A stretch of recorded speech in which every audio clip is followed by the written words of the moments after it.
In this video, we'll discuss about being adventurous. Being adventurous is to experience something different from the usual, something exciting and maybe even risky. For every individual, the word adventure means different things. For some, it may just be staying up late and out past the curfew. For others, it could be skydiving. Everyone finds different things to be exciting and adventurous. Whatever it means to you as an individual, everyone should feel it often enough to make memories and to make life worth the while. Without adventure, the daily grind of life slowly strips away excitement and experiences that are important for the growth of a person. Adventures contribute in keeping relationships from getting boring. They contribute in letting you keep our personality from becoming dull. Step out of your comfort zone. Your comfort zone can be a very small, confined space. In this small space, all things are familiar to you. There are no new experiences here, no new lessons to learn, and no challenges. Stepping out of your comfort zone means trying new things that you're not comfortable or familiar with. Try doing things that you haven't done before or never thought you'd ever do. Push yourself to get new experiences, to get some excitement in life. Confining yourself to the comfort zone will never allow you to grow as a person. Instead, it'll make you that person in a gathering who has no stories to tell. It'll make you that person no one invites to hang out anymore because you're not open to trying new things. And not to mention that it'll definitely stand in the way of achieving any success. It does not mean that you need to transform everything about you overnight. Rather, it is something you need to do for yourself once in a while. You can never enjoy doing the same things over and over. A little adrenaline rush never did any harm. Without stepping out of your comfort zone and being adventurous, you'll one day look back at life and see nothing but a plateau. Adventures and things we do for excitement are the highs in life. The best and most joyful moments can never be experienced in that small confined space we call comfort zone. The fear of unknown and unfamiliar can make it hard to do so, but once you learn to take little steps out of the comfort zone, you realize how the benefits far exceed the fears. And only after this will you be able to take big leaps out of the comfort zone and be adventurous.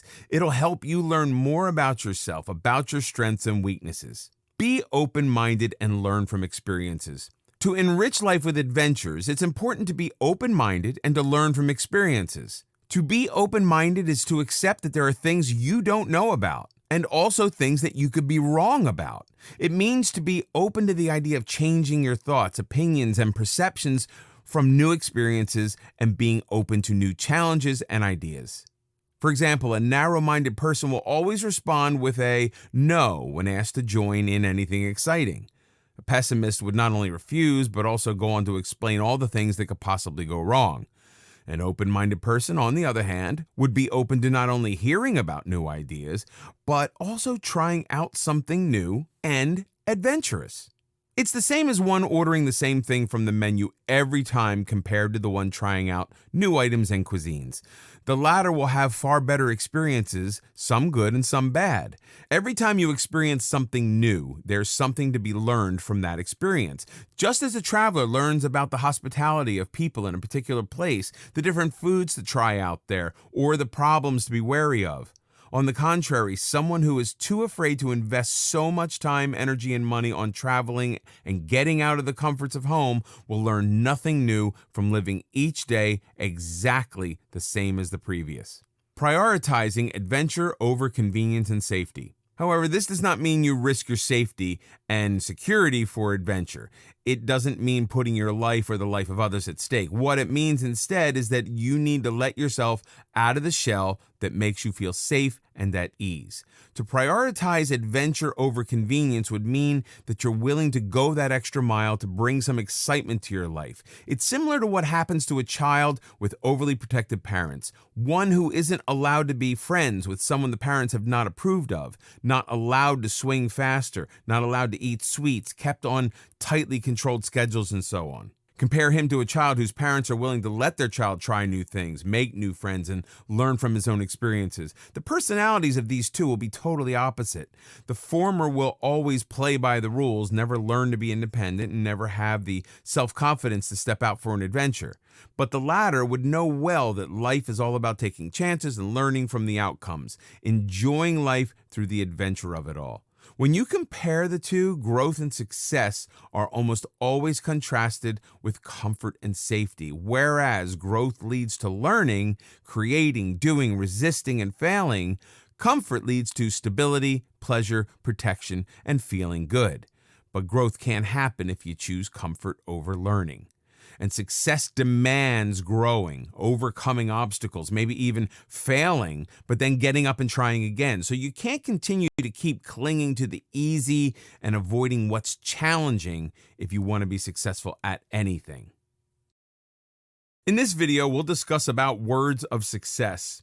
Words and languages are unique to human beings only. They're like a superpower which you can either use for the good or the bad. Unfortunately, people don't often realize the impacts words can have, whether it's the expression of love, the instructions on a manual, or the speech of a captain just before a game.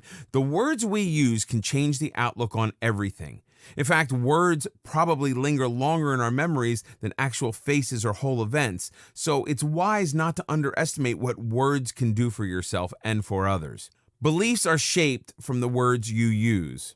Has someone ever passed a remark that makes you insecure till date? Things like, you have a funny smile, you have a big nose, you have really bad breath, leaving you with that insecurity for life.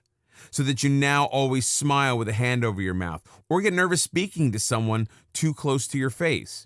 That's how words mold your beliefs. That's how words from others change what you think of yourselves. The same goes for compliments. It's surprising how a few words of appreciation can make you believe more in yourself. A simple, "this color looks so good on you," will subconsciously always make you look for that color. Or words of appreciation from a teacher or mentor will encourage you to work harder and improve. This is exactly how words factor into success and failure. A common example of this is what you hear from a doctor. Be it a serious disease or an aesthetic-related problem, you hang on to every word that doctor tells you. Not only the patient himself, but everyone related to him believe in the doctor's words religiously. If the doctor speaks kindly and reassures the patient time and again that he will be cured, that this treatment is the best one, the patient will start feeling relaxed and better right away. If the doctor doesn't give any such reassurance and just hands over a prescription, the patient will stay restless and unsure about his treatment. Mind your vocabulary. The words you use can pave your way to success or downfall. Come to think of it, speakers make a living out of it. Be it a religious speaker, a motivational speaker, or a teacher, they all use their vocabulary to their best in order to convey things better to you, in order to improve your understanding of a concept and leave an impact on you. When sitting through a job interview, you're basically being assessed on how you speak. The qualifications are all there on the resume, but the ability to communicate only comes through words.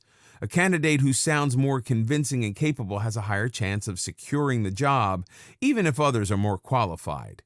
The right words are not only more convincing, but will also be an indicator of how well read you are.